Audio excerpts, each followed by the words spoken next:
Nandito na tayo mga laagal sa ating Kagawa adventure, and today we will be exploring 2 islands.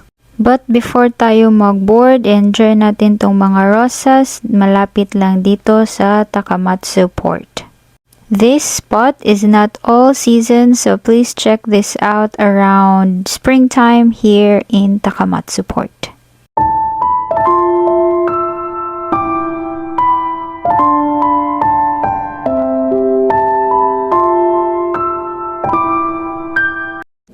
At oras na nga para mag-board sa ating first island na pupuntahan.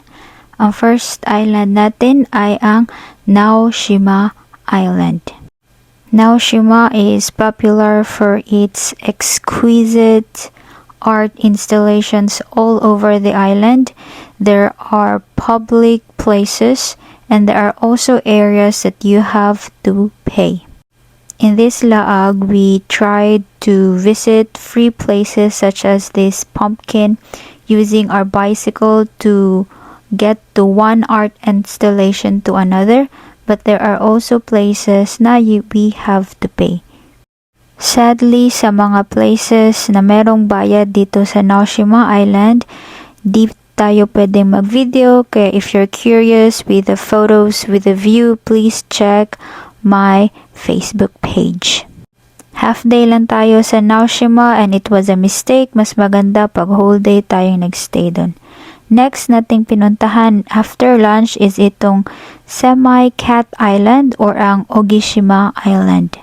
Semi-Cat Island kasi dito sa island na to meron namang makikitang cats pero may mga owners sila kaya hindi natin matatawag na kanila talaga yung island.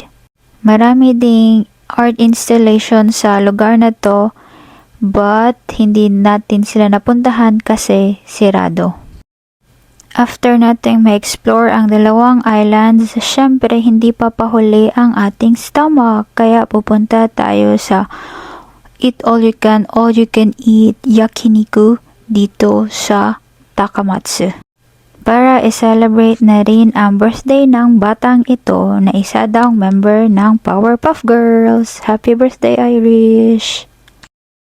Dahil marami tayong nakain, kita nyo naman sa ating table at naggabihan na tayo, pero kaya pa rin nating maglakad-lakad sa pinakamahabang Shutengai dito sa Japan. And so far, ang pinakamagandang Shutengai na napuntahan ko. So, kung may chance kayong pumunta sa Kagawa, don't forget to laag their Shutengai. It's really long and wide. Di kayo magsisisi.